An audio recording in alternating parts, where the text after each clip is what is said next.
Hello my dears, good morning, അസ്സലാമു അലൈക്കും. Welcome back to my channel. അപ്പോൾ എല്ലാവരും സുഖമായിട്ടിരിക്കുന്നു എന്ന് വിശ്വസിക്കുന്നു.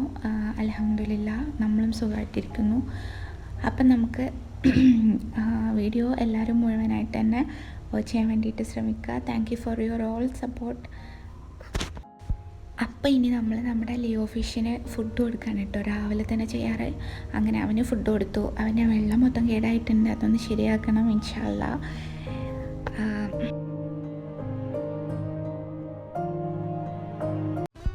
അപ്പോൾ ഇനി നമുക്ക് നല്ലൊരു ചായ ഉണ്ടാക്കിയാലോ. നമ്മൾ ഫ്ലെയിം ഓൺ ചെയ്തിട്ട് നമ്മൾ ചായക്ക് വേണ്ടിയുള്ള കുറച്ച് വെള്ളം മാത്രം ഫ്ലെയിം ഓൺ ചെയ്ത് വെച്ചിട്ടുണ്ട്. ഇനി നമുക്കതിലേക്ക് പാലൊഴിച്ച് കൊടുക്കാം കേട്ടോ. കുറച്ചധികം പാലും കുറച്ച് വെള്ളം കൂടി യൂസ് ചെയ്യുമ്പോൾ ചായക്ക് നല്ല ടേസ്റ്റ് ആയിരിക്കും. ഒരു കടയിൽ നിന്നൊക്കെ കിട്ടുന്ന ചായയുടെ ഫീൽ ഉണ്ടാവും. അപ്പോൾ നമ്മൾ ഇനി പാല് ഒഴിച്ച് കൊടുക്കുകയാണ്. പിന്നെ നമ്മൾ 2 ഏലക്കായും കൂടി ആഡ് ചെയ്യുന്നുണ്ട്. അതിനുശേഷം കുറച്ച് ഷുഗറും പിന്നെ നമ്മൾ ടീ പൗഡറും കൂടെ ആഡ് ചെയ്തിട്ട് നമ്മുടെ ചായ ഉണ്ടാക്കാൻ പോവാണ് കേട്ടോ. അപ്പോൾ ഓക്കെ,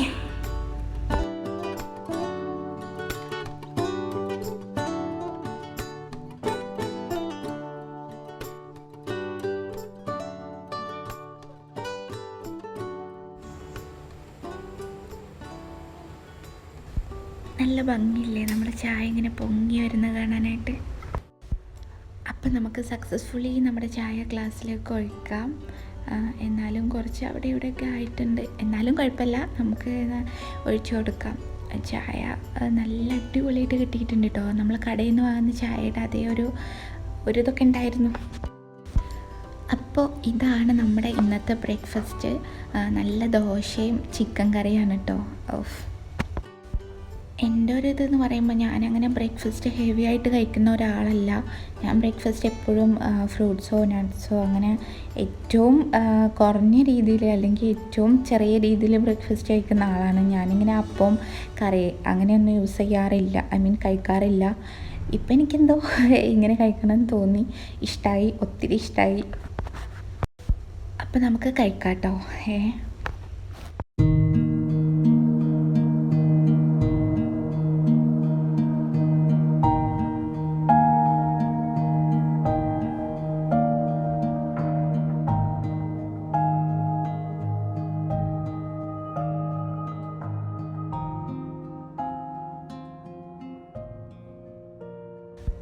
അതിനിടയ്ക്ക് നമുക്ക് വേസ്റ്റ് ബാസ്ക്കറ്റിൻ്റെ കവറൊക്കെ ഒന്ന് ചേഞ്ച് ചെയ്ത് കൊടുക്കുക. പിന്നെ എൻ്റെ ഒരു ക്യാരക്ടർ എന്ന് പറയുന്നത് എടുക്കുന്ന പണി കുറച്ച് ലേറ്റ് ആയാലും കുഴപ്പമില്ല, പക്ഷെ അത് കറക്റ്റ് ആയിരിക്കണം എന്നുള്ളതാണ് കേട്ടോ. അതെപ്പോഴും ഭയങ്കര ഭംഗിയായിട്ട് ചെയ്യണം, അല്ലെങ്കിൽ നന്നായിട്ട് വൃത്തിയായിട്ട് നീറ്റായിട്ട് ചെയ്യണം എന്ന് ആഗ്രഹിക്കുന്ന ഒരാളാണ് കേട്ടോ ഞാൻ. പെട്ടെന്ന് തീരണ്ട, ഇനിയിപ്പോൾ ഒത്തിരി ലേറ്റ് ആവുകയും ചെയ്യരുത്. ഇട്ടിങ്ങനെ അതിട്ട് കളിപ്പിക്കുന്നതും എനിക്കിഷ്ടമല്ല. എന്നെപ്പോലെ ആരെങ്കിലും ഉണ്ടെങ്കിൽ ഒന്ന് കമൻറ്റ് ചെയ്യണേ. പിന്നെ എല്ലാവരും എൻ്റെ വീഡിയോസ് കാണുന്നവരൊക്കെ ഒന്ന് സപ്പോർട്ട് ചെയ്യണം, ഒന്ന് സബ്സ്ക്രൈബ് ചെയ്യണം. ഒത്തിരി പേര് വീഡിയോസ് കാണുന്നുണ്ട്, പക്ഷേ എല്ലാവരും സബ്സ്ക്രൈബ് ചെയ്യുന്നില്ല എന്നാണ് എനിക്ക് തോന്നുന്നത്. വീഡിയോസ് കാണുന്ന എല്ലാവരും സബ്സ്ക്രൈബ് ചെയ്യാൻ വേണ്ടിയിട്ട് ശ്രമിക്കുക. പിന്നെ കൂടുതൽ വീഡിയോസ് അപ്ലോഡ് ചെയ്യാൻ നമുക്കൊരു എനർജി ആയിരിക്കുമല്ലോ അത്. പിന്നെ നിങ്ങൾക്ക് എൻ്റെ വീഡിയോ ഇഷ്ടമാവുന്നുണ്ടോ ഇല്ലേന്നൊക്കെ കമൻറ്റ് ബോക്സിലൊന്ന് അറിയിക്കുക കേട്ടോ. അപ്പോൾ ഓക്കെ, താങ്ക് യു.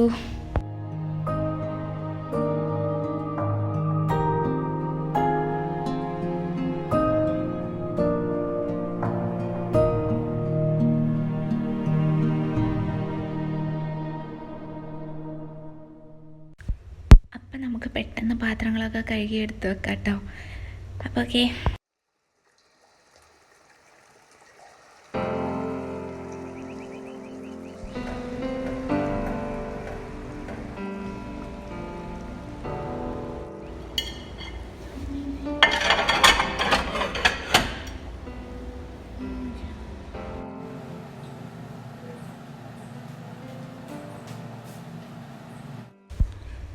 അപ്പോൾ നമുക്കിനി അയലിട്ട ഡ്രസ്സൊക്കെ തന്നെ എടുത്ത് വെക്കാം.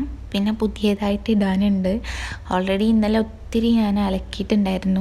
ഒത്തിരി ഡ്രസ്സ് ഉണ്ടായിരുന്നു. ഒന്നാമത് മടി പിടിച്ചിട്ട് എനിക്ക് അലക്കുന്നത് ഭയങ്കര മടിയാണ് കേട്ടോ. മെഷീനിലാണെങ്കിൽ കൂടി എനിക്ക് ഭയങ്കര മടിയുള്ളൊരു പണിയാണ് ഡ്രസ്സ് അലക്കുക എന്നുള്ളതിനോട്.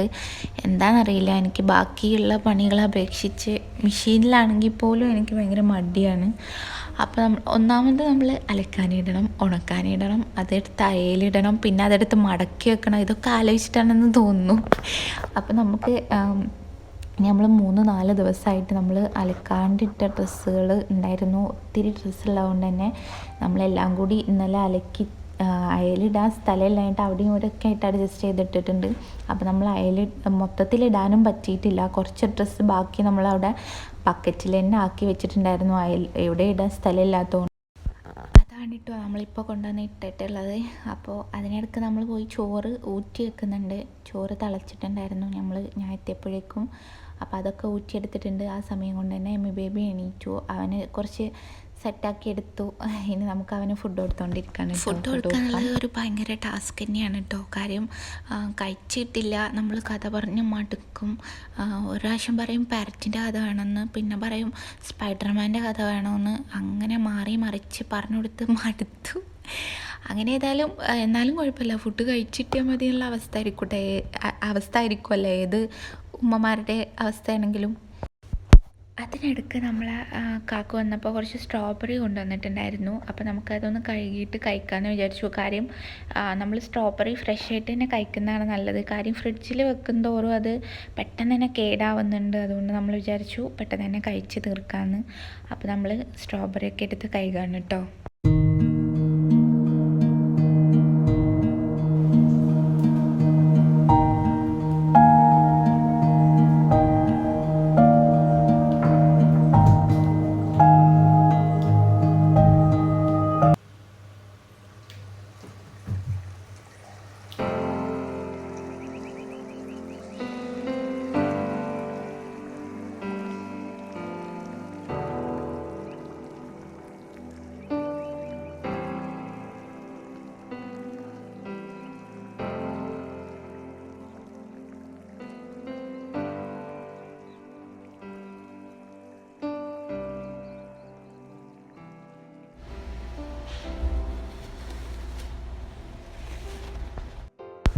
ഇപ്പം നമ്മുടെ മെയിൻ പരിപാടി എന്ന് പറയുന്നത് കുറച്ച് കറിവേപ്പിലില്ലേ, കറി ലീവ്സ്, അത് കിട്ടിയിട്ടുണ്ട്. കുറച്ച് ഗ്രീൻ ചില്ലി, പച്ചമുളകും കിട്ടിയിട്ടുണ്ട്. അപ്പോൾ നമ്മളത് ഫ്രിഡ്ജിലോട്ട് മാറ്റാൻ വേണ്ടിയിട്ടുള്ള പ്രിപ്പറേഷനാണ് കേട്ടോ. അപ്പോൾ ഞാനെപ്പോഴും ഈ കറിവേപ്പില കിട്ടിയാൽ ഇങ്ങനെ ഇല ഊരിയെടുത്തിട്ട് ഒരു ടിഷ്യൂ വെച്ചിട്ട് 2 സൈഡും ടിഷ്യൂ വെച്ചിട്ട് നമ്മൾ അതിലിട്ട് വെക്കും. ഒരുപാട് ദിവസം നിൽക്കും കേട്ടോ അങ്ങനെ ചെയ്യുമ്പോൾ. അപ്പം ഞാൻ ചെയ്യുന്നൊരു ട്രിക്കാണ്, എല്ലാവരും ഒന്ന് പരീക്ഷിച്ച് നോക്കുക. മുളകും അങ്ങനെ തന്നെയാണ്. മുളക് അതിൻ്റെ ബാക്കിലെല്ലാം മുളകിനെ ഞെട്ടി കളഞ്ഞിട്ട് ടിഷ്യൂ പേപ്പർ വെച്ചിട്ട് ഒരു ബോക്സിലാക്കി വെക്കും. കുറേ കാലം നിൽക്കാറുണ്ട് കേട്ടോ. അപ്പോൾ എൻ്റെ ഒരു ട്രിക്കാണ്, എല്ലാവരും ഒന്ന് ട്രൈ ചെയ്ത് നോക്കുക. ഇങ്ങനെയുള്ള സാധനങ്ങളൊക്കെ കൊണ്ടുവരുമ്പോൾ അപ്പം തന്നെ അത് ശരിയാക്കി വെക്കുകയാണെന്നുണ്ടെങ്കിൽ നമുക്ക് സിമ്പിളായിരിക്കും കേട്ടോ. അല്ലാതെ നമ്മളിങ്ങനെ അത് പിന്നെ ചെയ്യാമെന്ന് വെച്ചുകൊണ്ടിരുന്നാൽ മടി പിടിക്കുകയും ചെയ്യും. പിന്നെ ആ ഒരു ചെയ്യുന്ന ഒരു ഇൻട്രസ്റ്റ് കിട്ടില്ല. അതുകൊണ്ട് തന്നെ ഞാൻ എന്ത് സാധനമാണെങ്കിലും കൊണ്ടുവന്നാൽ അപ്പം തന്നെ അത് കാര്യങ്ങളൊക്കെ റെഡിയാക്കി വെക്കും കേട്ടോ. അപ്പം നമുക്ക് ചോറിലേക്കൊരു കൂട്ടാൻ ഉണ്ടാക്കാം. വഴുതനങ്ങ വെച്ചിട്ടാണ് കേട്ടോ ഉണ്ടാക്കുന്നത്. ഞാനിപ്പോൾ ഉണ്ടാക്കിയ ശേഷം ഈ കട്ടിങ്ങും കാര്യങ്ങളൊക്കെ കഴിഞ്ഞ ശേഷം എങ്ങനെ ഉണ്ടാക്കുന്നതെന്ന് പറഞ്ഞുതരാം കേട്ടോ.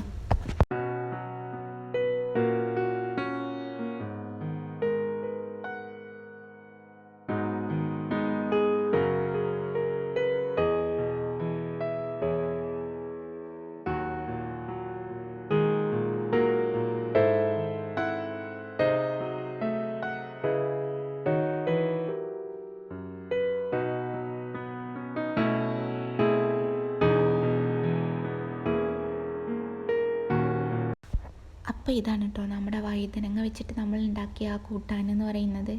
എല്ലാവർക്കും പെട്ടെന്ന് തന്നെ ഇഷ്ടമാവും. ചോറിലേക്ക് ഇത് മാത്രം ഉണ്ടായാൽ തന്നെ മതി, നമുക്ക് വയറ് നിറച്ച് ചോറ് കഴിക്കാനായിട്ട് പറ്റും. നല്ല ടേസ്റ്റാണ് കേട്ടോ. നമ്മളിത് വഴുതനങ്ങ ചെറുതായിട്ട് കട്ട് ചെയ്തിട്ട് ഒരു പാക വലിപ്പത്തിൽ കട്ട് ചെയ്തിട്ട് മുളക് പൊടി, മഞ്ഞൾപ്പൊടി, ഉപ്പ് തേച്ച് പിടിപ്പിച്ചിട്ട് നമ്മളത് നന്നായിട്ട് ഫ്രൈ ചെയ്തെടുക്കുക, പൊരിച്ചെടുക്കുക. അതിന് ശേഷം നമ്മൾ അതിലേക്ക് ചെറിയ ഉള്ളിയില്ലേ, ചീരുള്ളി, അത് ചെറുതായിട്ട് കട്ട് ചെയ്യുക. പച്ചക്ക് കട്ട് ചെയ്തിട്ട് അതും പച്ചമുളക് ഒരു 2-3 പച്ചമുളക് പച്ചമുളക് എടുത്ത് കട്ട് ചെയ്യുക. എന്നിട്ട് അത് രണ്ടും കൂടെ മിക്സ് ചെയ്തിട്ട് അതിലേക്ക് ഈ വഴുതനങ്ങ ഇട്ട് കൊടുക്കുക. എന്നിട്ട് തൈര് വാരുക കേട്ടോ. കേട് അല്ലെങ്കിൽ യോഗട്ട് ഏതായാലും കുഴപ്പമില്ല, യൂസ് ചെയ്തിട്ട് നന്നായിട്ട് മിക്സ് ചെയ്തിട്ട് നേരെ എടുത്ത് അങ്ങോട്ട് കഴിക്കുക. നല്ല ടേസ്റ്റാണ്. എല്ലാവരും ഒന്ന് ട്രൈ ചെയ്ത് നോക്കുക കേട്ടോ. അപ്പോൾ ഓക്കെ ഗൈസ്, നമ്മൾ കുളിക്കാൻ വേണ്ടി പോവാണ് കേട്ടോ. അപ്പം നമ്മൾ ഹെയറിൽ എണ്ണയൊക്കെ തേച്ചു. ഇനി നമ്മൾ കിച്ചണിൽ പോവാണ് കേട്ടോ കുളിക്കാനായിട്ട്. അപ്പോൾ ഓക്കെ, അപ്പം നമ്മൾ കുളിക്കാൻ വേണ്ടിയിട്ട് ബാത്റൂമിലേക്ക് കയറിയിട്ടുണ്ട്. അപ്പോൾ ഓക്കെ, എല്ലാവരോടും thank you for watching my video. അപ്പോൾ ഓക്കെ, നമുക്ക് എല്ലാവരുടെ അടുത്തും പിന്നെ എനിക്ക് പറയാനുള്ള കാര്യം എന്ന് വെച്ചാൽ ഞാനത് പ്രത്യേകം നോട്ട് ചെയ്ത് തന്നെ പറയാം, അതായിരിക്കും നല്ലത്. ഓക്കെ, അപ്പോൾ ഓരോ സബ്സ്ക്രൈബേഴ്സിനെയും ഞാൻ റെസ്പെക്റ്റ് ചെയ്യുന്നു. ഇനിയും ചെയ്യാതെ ആരെങ്കിലും വീഡിയോ കാണുന്നുണ്ടെങ്കിൽ എല്ലാവരും ഒന്ന് ചെയ്യുക കേട്ടോ. സബ്സ്ക്രൈബ് ചെയ്യാം, വീഡിയോ മുഴുവനായിട്ട് തന്നെ കാണുക. പിന്നെ ഇന്ന് ഈ വീഡിയോ ഇപ്പോൾ തൽക്കാലം ഞാനിവിടെ വൈൻഡപ്പ് ചെയ്യാണ്. ഇനി ഒത്തിരി വലിച്ചു നീട്ടുന്നില്ല. അപ്പോൾ okay, thank you for watching my video. Thank you so much. Okay, by.